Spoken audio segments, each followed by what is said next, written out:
The iPhone 15 Pro Max versus the Pixel 8 Pro. Two high-end phones with high-end price tags and plenty of top-notch specs. But how do they compare, and which should you spend your hard-earned money on? Let's break it down. First, let's talk about what you can get on the Pixel 8 Pro that you can't get on the iPhone 15 Pro Max, and that is all those really cool AI features in photos and videos. The coolest, in my opinion, is Magic Editor, which basically lets you create your ideal photo right from your phone's gallery. You can erase people from the background, move them around, change the weather, basically create whatever reality you want, which raises some ethical concerns, but the fact remains, it's a really cool technology. There's also Audio Magic Eraser, which lets you edit out distracting background sounds from your videos. So I'm in this noisy hotel lobby, but it's not perfect. I tried it out in one of my videos and it did make my voice a bit muffled, but it's not bad for a first iteration. You can use it to block out wind, background chatter, the sound of the wheels behind me that you probably can't hear as well anymore right now. The AI tool that I found to be really cool, but also really creepy is Best Take. This will sift through a series of photos you took and let you swap out people's faces so that if someone is blinking in one shot, you can swap it for another where they're looking at the camera. Then you can create one perfect image where everyone looks their best. Welcome to the future. Those are really cool and fun features to have at your fingertips, but I'm just not sure how often I would personally reach for them because what most of us care about is just having a really great camera. So with that, let's compare the cameras. In classic Abrar fashion, I had to start with some pictures of a teacup, first using just a standard shot. Both images are pretty comparable. The Pixel depicts slightly richer colors, but there aren't any glaring differences here. Portrait mode was a different story. The Pixel's portrait mode defaults to 1.5x zoom versus the iPhone's 1x zoom, so I had to make some slight adjustments in terms of where to place my phone so the images look as identical as possible, but regardless, the Pixel did a much better job of keeping the entire cup in focus. Meanwhile, you can see the iPhone's portrait mode struggles to keep the back of the cup in focus where those heart-shaped flowers are, but you can adjust the amount of blur through the aperture setting either before or after you take a photo, and portrait mode also lets you change the focus after you take a picture, so that helps. Thankfully, using portrait mode on people leads to fewer inconsistencies like this. In fact, both these shots look very similar to one another. The backgrounds are blurred to the same degree, and my colleague Viva is in perfect focus in the foreground. As is the case with other shots, the iPhone's colors are slightly warmer, but both are great photos. I actually have a hard time picking which one I like more because they're honestly both really high quality. When it comes to selfies, there's actually a pretty noticeable difference. In this selfie taken on the iPhone, colors are also a bit warmer, and that includes my complexion, my scarf, and the wall behind me. But on the Pixel, colors are lighter, and that again includes my skin and the wall behind me, and my scarf is also a bit more muted. This actually didn't come as too much of a surprise to me because I remember when I first switched to iPhone last year, it was a bit of an adjustment for me to see how much darker and a bit more shadowy selfies looked. But you can actually dial in a specific photographic style or customize one to get contrast and colors to look the way you want. Both phones come with that 5x optical zoom, which I tested on this very interesting looking plant. Zoomed all the way in, both images show impressive detail, but the reds on the iPhone are slightly more vibrant. As we zoom out, I notice the iPhone's pictures are a little bit sharper, but the greens on the Pixel are also a little bit richer. Night mode was very telling. I took these shots in my dark room using each phone's respective night mode setting, and the iPhone did a much better job of brightening the shot. A video feature I use a lot is cinematic mode, just because it makes shots look a lot more dramatic and professional, so I had to compare that feature between these two phones. On iPhone, shots looked super clear and the foreground is in crisp focus, but I was a little bit disappointed by this feature on the Pixel. You can see the edges of the pumpkins here are a bit glitchy as the phone tries to figure out what to blur as I'm moving, and I didn't run into that problem on the iPhone. The Pixel and iPhone both have video stabilization on by default, so the results are pretty comparable there. I took these shots while walking, and they're a little shaky, but not bad without a gimbal or stabilizer.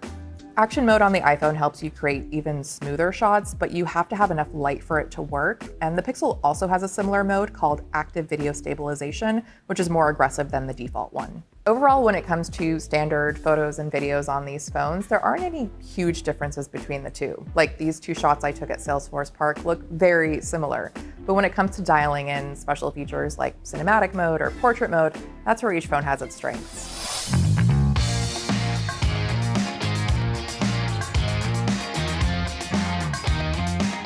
Now let's talk about how each phone feels. The Pixel 8 Pro feels slightly lighter than the iPhone 15 Pro Max, but I need to take a moment to shout out the iPhone 15 Pro lineup for feeling significantly lighter than the 14 Pro lineup thanks to that titanium frame. It actually makes a difference. The width of the phones is about the same, but the Pixel is slightly longer. There aren't any noticeable differences in thickness, but they both sport those gorgeous, massive camera bumps. Thankfully, cases can help to mitigate that. Where I really start to see the difference between these two phones is in their displays. The iPhone 15 Pro screen has a more vibrant, crisp look to it. Colors really jump out at you, while the Pixel 8 Pro's colors, by comparison, are a bit more muted even when I turn up the brightness, but the display is still impressive and sharp.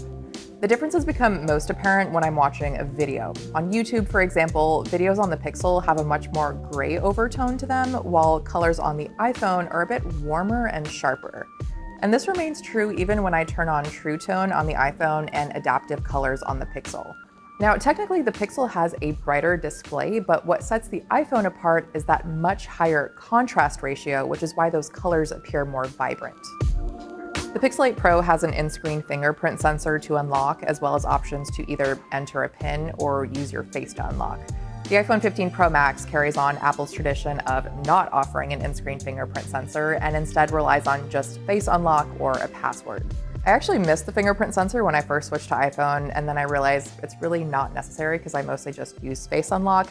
It has been cool to have that back on the Pixel, but again, not really something I tend to reach for anyway. And finally, one of the most important features for me, battery life. In a very unscientific test, I had both phones play YouTube videos nonstop to see how long they'd last, and both of them impressed me, but one was a clear winner. The iPhone 15 Pro Max lasted around 22 hours while playing a constant stream of videos, and the Pixel 8 Pro lasted about 16 hours. It's worth noting that Apple optimizes its A-series chips for video playback, and the Pixel screen has a higher overall brightness, which can use up more of the battery. In CNET's battery test, the iPhone 15 Pro Max also came out ahead. What that translates to is that I can use both phones pretty heavily and they should still last me a full day. When it comes to charging, the iPhone 15 Pro Max reached full charge in about an hour and 50 minutes, and the Pixel 8 Pro was fully charged in around an hour and 20 minutes. I used a 30-watt power brick for both. The iPhone 15 Pro Max supports up to 27-watt charging, while the Pixel 8 Pro tops out at 30 watts, so that helps explain why the Pixel was the winner. And the best part is, even though I technically used the cables that each phone came with, I could have actually used the same cable for both because iPhones finally support USB-C charging. Thank you, Apple, for finally making our lives easier with that. And we cannot talk about these phones without also comparing prices. The iPhone 15 Pro Max starts at $1,200 for 256 gigabytes, and you can get that same storage option on the Pixel 8 Pro for just over $1,000. Both phones also come in 1 terabyte options if you're willing to throw in a few extra $100. The iPhone 15 Pro Max comes in black, white, blue, and natural titanium, while the Pixel 8 Pro comes in black, white, and blue, or bay, as Google calls it. And then you have to think about how long these phones will last you, and I don't mean whether you crack the screen or drop it in water because that's on you, but I mean OS updates. Google promises 7 years of software updates with the Pixel 8 Pro. Apple doesn't commit to a specific number of years, but right now iOS 17 support goes back 5 years to the iPhone XS, XS Max, and XR. So we've got great cameras, vibrant displays, and stellar battery life on both. So which one would I reach for? I'm thoroughly impressed by the Pixel 8 Pro's portrait mode and prefer how images like selfies look brighter and less shadowy, and I am a huge fan of the faster charging. The AI features are super cool, and I love that if there's something I don't like about a photo, I can just easily erase or tweak it. But what sells me about the iPhone is the unbeatable all-around video quality, especially when it comes to cinematic mode and that longer battery life. The display was also a huge selling point for me. I appreciate how much sharper and more vibrant images and videos look on the iPhone's display. And I know you're probably tired of hearing this if you're an Android user like I once was, but that Apple ecosystem just can't be beat. So pairing really great hardware with great software makes me want to reach for the iPhone 15 Pro Max, but honestly, it was really close between these two phones. No matter which one you go for, you're going to have a really high-end experience. It just depends what you're most interested in, whether it's photos, videos, watching movies, whatever. Which phone would you choose, or have you already chosen? Let us know your thoughts in the comments, and don't forget to give this video a thumbs up and subscribe for more on all things mobile. Thanks for watching.